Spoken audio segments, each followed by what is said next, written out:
Hey everybody, it's Mason Marsh. I'm here at Cape Blanco State Park, or Cape Blanco, depends on how you want to pronounce it, here in Oregon. In fact, I'm at the westernmost point of Oregon, in the campground here, getting ready for a big storm that's due to hit here in a couple of hours.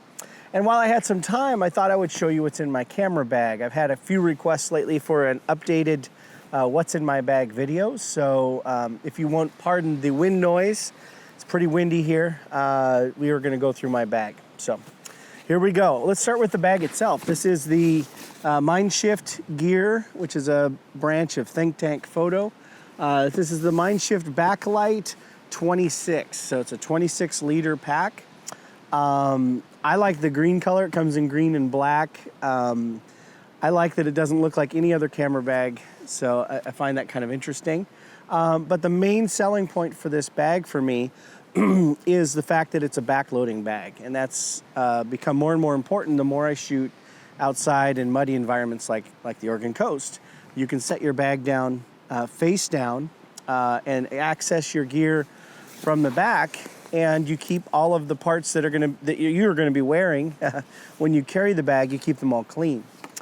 This also allows the padding for the back of the bag to be most of the padding that the camera gear needs. The outside of the bag is also padded, but not heavily padded. And I find that things in here hold up really, really well. It's been a really durable bag. I really enjoy it. It seems to be a perfect size for my kit right now. And you know, I know there's no such thing as a perfect camera bag, but for me right now, this is my favorite. If I'm just going to be carrying a camera and a couple lenses, I'll use my Peak Designs Everyday Messenger bag, especially if it's around town. This is pretty much an outdoor kind of landscape sort of kit bag, so that's where I tend to use it. Anyway, enough about the bag. Let's get inside. Oh, wait, before we go inside, let's talk about what's on the outside. There are lots of pockets on this bag, and I think that aside from the cameras and lenses that you carry, there's lots of other stuff that you should carry. Inside this front pocket, I've got a ground cloth. This is just a Mindshift Gear contact sheet, they call it. Clever. It's just a coated nylon tarp, and it's better for laying stuff on the ground. You know, if I want to lay my pack or spread some gear out on the ground, if I want to get down on the ground and not get muddy or wet, I've got this thing and I can just throw it through the washing machine. It works great, and I just keep it stuffed in this front pocket. In fact, I've used it a few times today, so it's in this pocket for that. It comes with a little mesh bag, but that's probably the first thing you'll lose. Now, I really like this front pocket on this bag because I can put stuff in there that I'm going to use a lot, and I can get to it real easily. And this is a Peak Design little bag they call, I don't remember what they call these. I call it the kind of a wingman bag or man purse. It's got attachments for the very clever Peak Design slide camera straps. And so when you're not using it as a camera strap, you can use it as a shoulder strap for this bag. And inside here, I've got just lens cleaning solution, a bunch of lens wipes, some tools. I've got a Swiss Army knife, things like that in here. Some business cards, that sort of thing. But there's lots of room in here. I put my filters in here, gloves, extra batteries, all of that stuff when I might be leaving this bag in the car, or perhaps I'm going to set this bag down under a tree and cover it up with a tarp. I can have this, and it's fairly well waterproof. I can have this around me like a purse. It does look kind of silly, but it's got all of my handy stuff, and I've got to hand it to my buddy Cal Mukamoto, who came up with the idea of using this great little Peak Designs pack. It's also got belt loops, so I suppose I could attach it to my belt and go all fanny pack style with it, but I kind of like wearing it as a purse. But that lives out here on this front pocket. And I load it up depending on the job at hand. Now the other front pocket is this big clamshell pocket. It opens up almost the entire front of the bag. And inside here, it opens up, but it doesn't flap open so that stuff will fall out, which is really nice. Inside here, I carry extra lens wipes. I've got a waterproof camera cover down here. I've got the rain cover for the pack. And There's the waterproof camera cover. There's the rain cover for the pack. Each of them in their own waterproof bag. And here's why. Once these are wet, you don't want to put them inside your camera bag because this stuff, the moisture will seep through into your gear, believe it or not. The outside of the bag is pretty well coated, but once you get to the nylon in the inside of these camera bags, they are not coated, usually. And anything wet you stuff in here is just going to wick into the rest of the bag. So I prefer to keep my wet stuff in waterproof pockets and pouches and zippered things like that. I've got a big old carabiner here I can use to hang my bag from a tripod or a branch or whatever, railing. I've got pens, a Really Right Stuff tool. Can't remember what they call this. It's got a fancy name, and it's really stuffed in this pocket. I think this pocket was meant for a Sharpie, but I've got this tool crammed in here. But this is the Really Right Stuff tool, and inside the handle are all the bits that I might need to repair my tripods and cameras. And so, very cool tool. If you want to know more about this tool, I wrote a review on it on photofocus.com. So go to Photofocus and search for my name, and you will find that review. Got some insect repellent and some lip balm. Later on in the summer, I'll start carrying some sunscreen in there. Got my SD card case. Now that I'm shooting Sony cameras, I don't need to carry CF cards. So this smaller case, actually, I never use all the cards. I've got way more cards than I'll need, but you never know. So it's good to carry them. Pardon my cough, I'm getting over a cold. Perfect time to come to the Oregon coast when you got a cold. Anyway, also stuffed in this front pocket is a notebook. There you go, a lighter. In case I need to burn my way out of something, I guess. And then a big, powerful LED flashlight. And this is the, someone's gonna ask in the comments, so I'll mention it. This is the SRT7 Revenger. Isn't that tough sounding? By Nitecore, Nitecore, Nitecore. Love it when companies can't spell. I know they can spell, they just choose not to. Now the other two things, there's a pocket in here that's meant to hold a laptop, and I don't have a laptop in here. There's another pocket that's meant to hold an iPad, and I don't have an iPad in here, but I have carried them in here, and it works really, really well for that. But inside the laptop compartment, I've got a color card, if I wanted to make sure that my colors were completely accurate.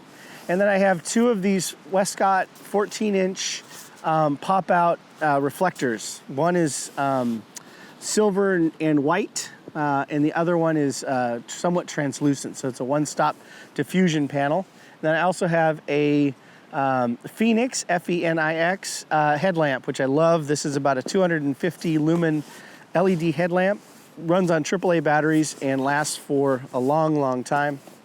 And the reason I like it is it's also got a red bulb, so I can use it at night and not blow my night vision. So that's what I've got in this front pocket, and I'll also stuff other things in there as needed. But the bag has these little side compression straps. If I wanted to pull the bag in nice and tight, I can do that. I can also lash tripods to the outside. And on the outside pockets of this bag, you could put a water bottle on one side, which I usually do. And on the other side, I have the Really Right Stuff, and I'm going to be doing a review on this pretty soon. This is a pretty cool tool. This is the new Really Right Stuff clamp and micro ball head. So this is actually a Arca Swiss ball head right here that will hold a full-size camera and lens, believe it or not. And it's hooked to this clamp, which I could clamp to a table or any object that's not too thick. And so this is sort of my secondary tripod, if you will, if I'm working around a railing or benches or something that I can attach cameras to. The top pocket here, I've got crammed full of lens wipes and these little Zeiss. If you don't know about these, you're missing out. These things are amazing. These are pre-moistened lens cleaning wipes, and you can get them from Amazon. I think you can get them at Costco now too.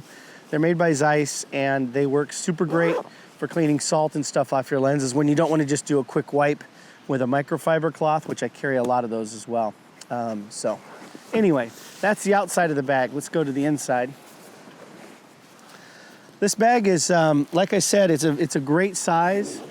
For me, I'll turn it so you guys can see it better. It's working out better than my Gura Gear bags, which is now Tamarack. And so I still have my Gura Gear bags if I want to carry a larger load. Not sure why I would, but if I needed to, I could go to the Gura Gear Uinta or the Botafly 32. But in this case, the 26 liter seems to be just right. And this is the 26 liters in here. On the inside of this whole lid, now this lid is fairly rigid, and this is different than a lot of the other camera packs I looked at that were kind of floppy, and I like that this is rigid. It came with a little neck strap that you could put around yourself, so you could actually wear this bag on your back, swing it around to the front by undoing the shoulder straps, flip this open, loop this around. It's crazy. You can go online and see videos of it. I don't use the waist belt, so that idea doesn't work for me, and so this bungee neck cord, I got rid of it because it was in the way. The top pocket, I have extra batteries for my Sony cameras, extra batteries for my LED flashlight because they take a special lithium cell, and then I've also got a USB, micro USB cord for charging up my camera in the field. And I carry, a lot of times I carry a separate USB battery pack that I can throw in here. The bottom part is full of lens wipes and microfiber lens cloths. In my bag, I probably have 20 cloths, and I sometimes go through all of them especially a sea spray environment like I'm going to be in later today, where there's lots of crashing waves and lots of sea spray, and I'm constantly wiping my lenses. Once that cloth gets a lot of sea spray on it, it goes into a pocket where I know they're dirty, and they go through the laundry. So this bottom pocket, got a little rocket blower, Giotto's rocket blower. You have to have one of these. This is the little teeny one. Got to have it. Wonderful device. This is a Zoom H1 recorder, audio recorder. And right now I'm recording with an iPhone 5, an old iPhone, using the Rode SmartLav mic. So in the field, I can actually plug another mic into this and have audio from somewhere else if I wanted to have separate channels of audio, which sometimes I do. This is the Canon. Even though I don't shoot Canon cameras anymore, I still have Canon lenses. This is the 1.4 extender for the big white lens here. This is the Peak Design slide camera strap, by the way. I keep it right alongside the big lens. This is the Canon 100-400 Mark II. Wonderful lens, absolutely fabulous lens. Works really, really well with the Sony A7R Mark II that I have. I use it a lot, but I will be replacing this lens with the new Sony G Master 70-200 2.8 that's coming out in a couple of months. So I'm looking forward to replacing this lens with something that focuses a little bit faster, a little bit more accurately on the Sony. The other Canon glass that I have in here is one that I'm not sure Sony's ever going to come up with one of these. This is a very strange lens, but I absolutely adore it. I was just using it this morning. This is the Canon 11-24 f4. This thing is a beast. This is a monster of a lens. Again, excuse me. Monster of a lens, super, super sharp, incredibly wide, and incredible image quality. I love shooting wide angle for landscapes and things, interiors of buildings and things like that, architecture. That lens is sensational. The other Canon lens, which I love, is the 50 1.2L. Absolutely incredible lens. This thing on the Sony focuses really, really well. And being a 1.2 is awesome for low light. And to adapt those onto the Sony, I use the Metabones 4 EF to E mount adapter. And on it, I have the Really Right Stuff, this funny little bracket, right? This is the Really Right Stuff Arca Swiss bracket for the Metabones. And it allows me to clamp this into my tripod instead of the body when I'm using these bigger lenses, especially the 11-24. I don't want to have the camera holding the weight of that lens on the mount. Not sure how strong those are on the Sonys. So I'm having the Metabones hold it, so it's sort of balanced a little better. My jury's still out. This is a pretty bulky mount, kind of a obtrusive thing, but as with all Really Right Stuff products, it's incredibly well made. It's just in the way a lot. Now, Up here in the corner is my backup camera right now, and in a few days I should be getting the Sony Alpha 6300, the new little A6000 replacement. And I've been using the RX100 Mark IV as my backup camera, but it's not much of a backup camera. It's a great camera, really good for video. But I don't like the lens on it. I don't like how fragile it is. I kind of have to baby it. I always get nervous when it's in my pocket. But it is a great camera. Not sure it's worth the money, but it's a cool camera. So there you go. For my Sony, speaking of Sony, here it is. This is the Alpha 7R Mark II. Absolutely incredible camera. I really love it. And I have the Really Right Stuff L bracket on here. And these are the little attachment points or anchors for the Peak Design strap. So that's the Sony, lives in there. The native lenses I have for the Sony right now are the Zeiss Batis lenses. I've got the 85 right here and the 25 f2. The 85 is a 1.8. Really love these lenses. So sharp, focus so well on that Sony. Really, those are on the camera most of the time. I use the Canon lenses for really just special cases. Most of the time, the Batis lenses are on the camera. In this orange bag, I've got the Really Right Stuff PG01 Pano gimbal set, and it's really nice and small. It packs up really tiny. And I just have it in this little orange bag so I can throw this out on the ground and open it up and set this thing up. It's all collapsed right now, but I'll do a review on this here fairly soon, and I'll be doing an article on panoramic shooting using this set for photo focus here in the next month or two, so look for that. This is a Osprey backpacking organizer, but it's padded, and I love it, and it holds all this stuff together so it isn't clunking around in my bag. And then underneath it, I have a big nodal rail that works with the gimbal when I'm using longer lenses. So I've got a shorter nodal rail in the packet here. Last but not least, probably the most important thing in here, other than the cameras and lenses, is my filter kit. And I've switched over to round filters. Pardon my voice, I was getting froggy. I've switched over to round filters, and the company that switched me over, that won me over, is Breakthrough Photography, and it's a little company out of San Francisco. Really amazing customer service, really incredible products. You can have great customer service. If your products are crappy, I'm not going to buy them. But what's great about the Breakthrough Photography filters is they have these really cool ridges on them that make it really easy to take them on and off. And if you've ever used round filters and got them stuck on your lens or to each other, you know how frustrating it can be to get them off. Breakthrough Photography sells the step-up rings and the filters. This is the 67 to 77, I think, or 72, 77, sorry, 67 to 77, that adapts the Zeiss Batis lenses up to the biggest filter size I needed for my big zoom lenses was 77 millimeters, so that's what I got for all my filters, and then I step them down to my other lenses. That way they don't vignette. Works really, really well. So on here, I've got the X4 circular polarizer, which is fantastic. Absolutely incredible circular polarizer, best one I've ever seen. This is the 10-stop X3 ND filter. This is the 6-stop, and in front I've got the 3-stop, and I've got them all inside this little Mindshift Filter Nest Mini, which, and then I've got the extra ring. This adapts the filters to the 50 Canon. So this is a 72 to 77.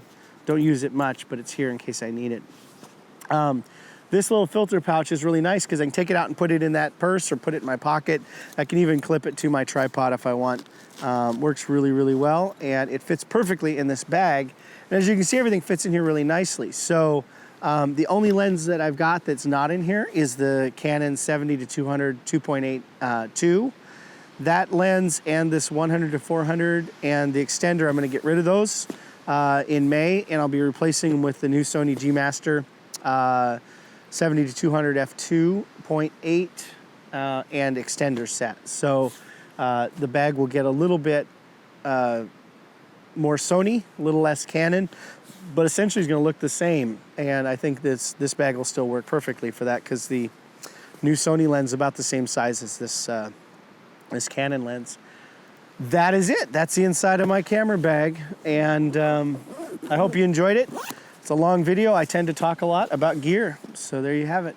The what's in my bag, March 2016 edition. Thanks for watching, and stay up to date with what I'm doing on YouTube by subscribing. And if you have any comments or questions, drop them in the YouTube page, and I will do my best to get to them, unless they're incredibly ridiculous, and then I'll ignore them. Take care, you guys. Have fun. Bye.